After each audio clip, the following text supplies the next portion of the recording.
I want to talk about episodes 4 and 5 together, because in both episodes you have side characters using their particular frames in order to help Kazuya out, which is great because Kazuya needs all the help he can get.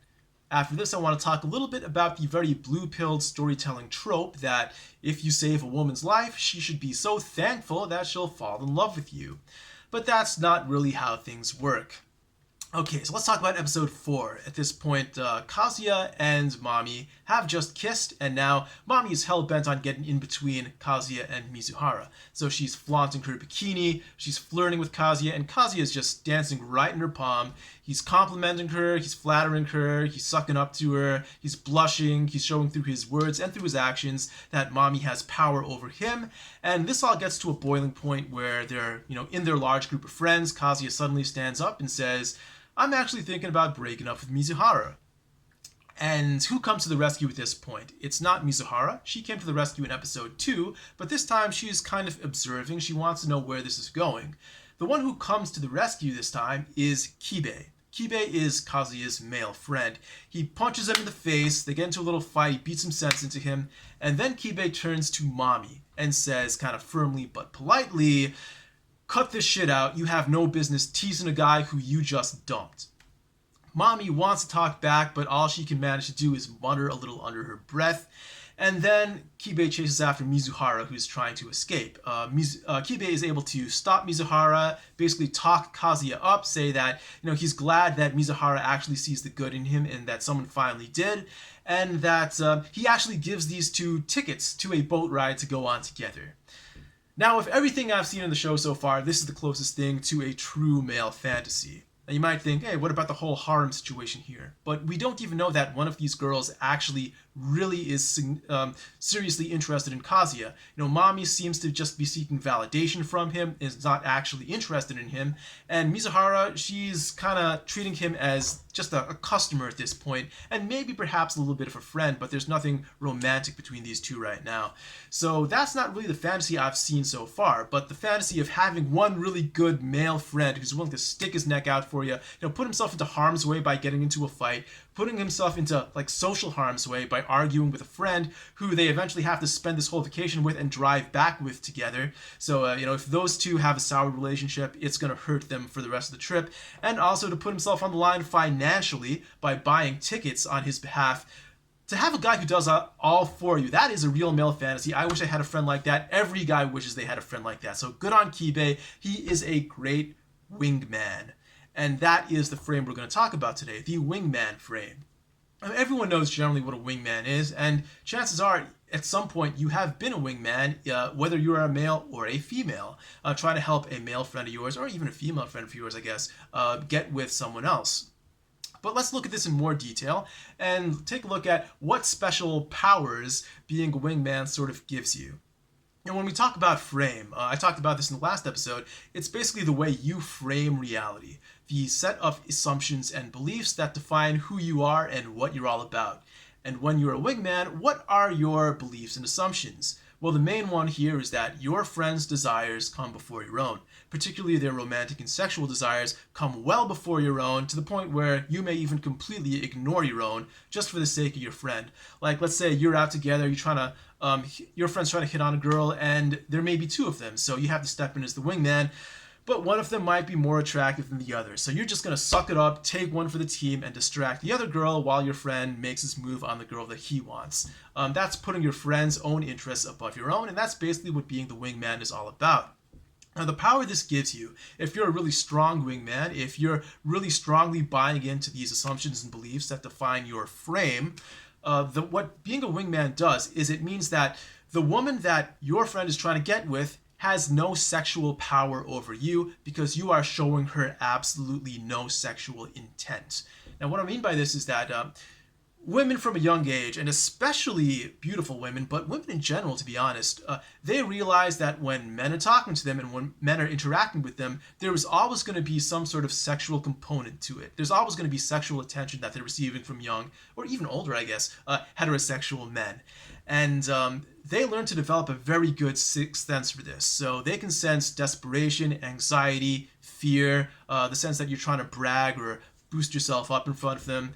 they can sense it all very clearly. So when they're talking to a guy who they can't feel any of that from, they get curious. They're more likely to listen, because when you express all these sort of emotions and even subconscious gestures towards them, they realize that they can use these emotions to control you, to get the upper hand in the interaction. But when they don't have these emotions to use against you, now you're on a level playing field. It's much easier to have a normal conversation with them, and they might even be more interested in you, because if you're not displaying these sorts of traits, why aren't you anxious? Why aren't you sort of uncomfortable around them? Why don't you have any desperation? Maybe it's because you're so popular with women yourself that talking to this girl is nothing special for you, and they might be a little curious. But of course, you're the wingman, you don't care about that, you're just doing this for the sake of your friend.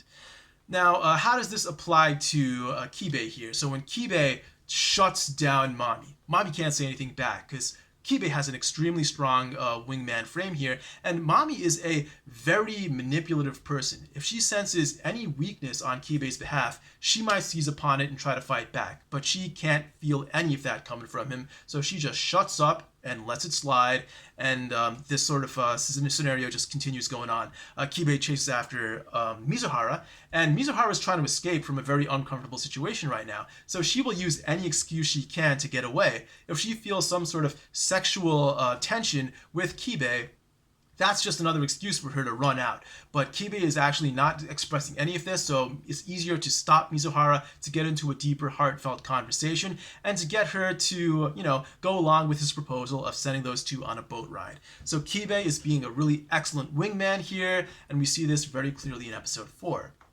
Now let's move on to episode 5 and take a look at another character who helps Kazuya out, this being the grandmother. So she's kind of laying a trap here. She's taken him to this onsen hotel, this hot springs hotel, and they're setting up Kazuya and Mizuhara to actually be in the same room without telling them. So Mizuhara and Kazuya, when they figure this out, of course they're not actually a boyfriend and girlfriend, so they're going to complain. They're going to run down to their grandparents and say, hey, you're really overstepping your boundaries here. This is not appropriate. And Mizuhara actually has a very strong frame about this herself. Kazuya doesn't. He doesn't give a damn. He actually wants to stay with Mizuhara, perhaps. But he's really wishy-washy about it. He would definitely go with either one. He would either go with the grandmother or he would go with Mizuhara.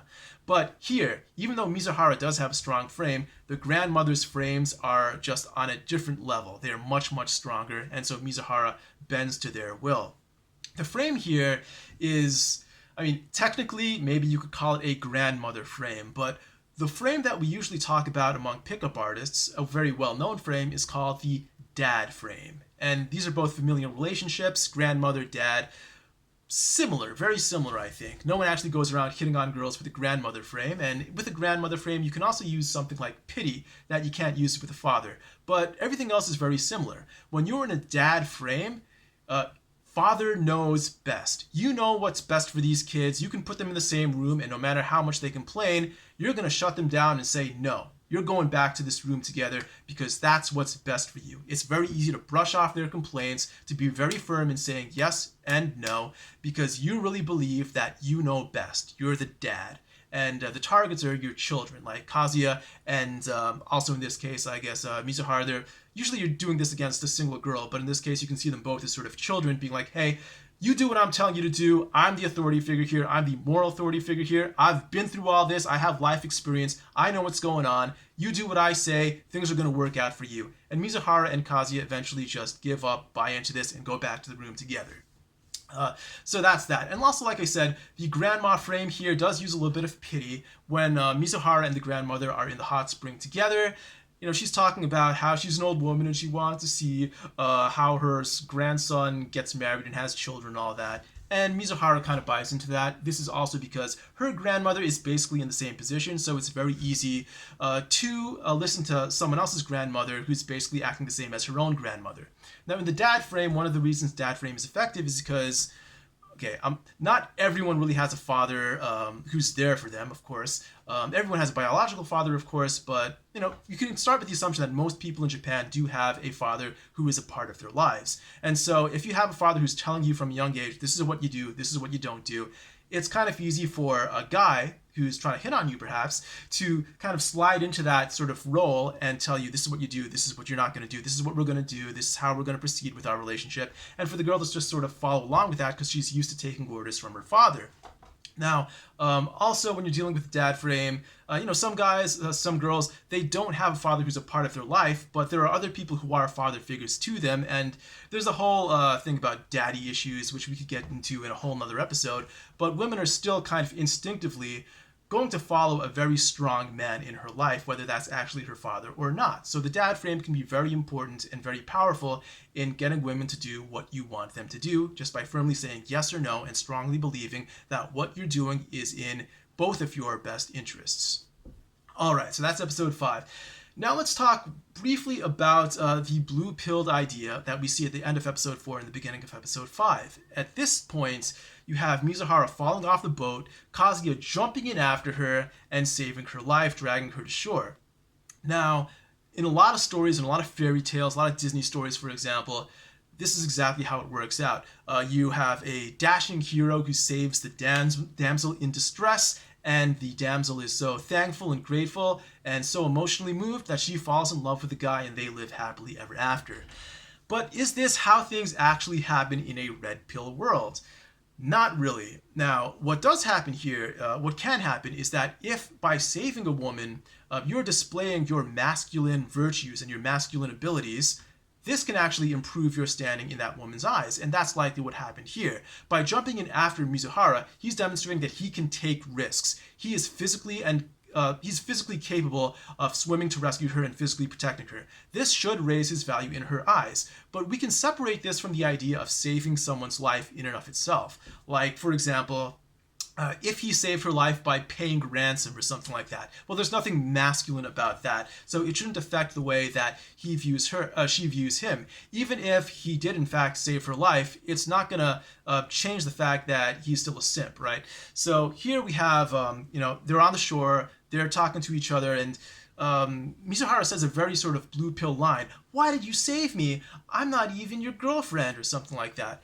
But women expect men to save them. Women expect men to be chivalrous. Women expect men to do things for them at no gain for the man. And this is something that women experience from a young age and they're kind of used to. Men are always offering to buy them drinks, buy them dinner, to help them move, things like that. And women just kind of take it and run along with it. And this, of course, isn't saving someone's life, but it's the general concept of helping someone out, making sacrifices, etc. And yeah, this is something that men, both biologically and socially, are expected to do for women. So a woman isn't going to fall in love with you just because you helped her out, even if it's in a significant way, or something even as significant as saving their life. There has to be some sort of masculine demonstration to go along with it, or there has to be some other underlying attraction between the two of you in order for that to work out. Now, men and women are asymmetrical in their sexual desires, but imagine if an unattractive woman saved your life. Would you suddenly fall in love with her? No, you wouldn't. It's kind of the same thing here, although not exactly the same. The woman's not going to fall in love with you just because you did something for her. That's what simping is. A lot of simps think that if they just keep giving them attention, buying them things, doing favors for them, they'll eventually fall in love. But this often has the exact opposite impact. So the important thing here is not the act of helping someone, but the act of demonstrating how masculine you are, both physically and in terms of personality. All right, so that's all for now. See you in episode 6.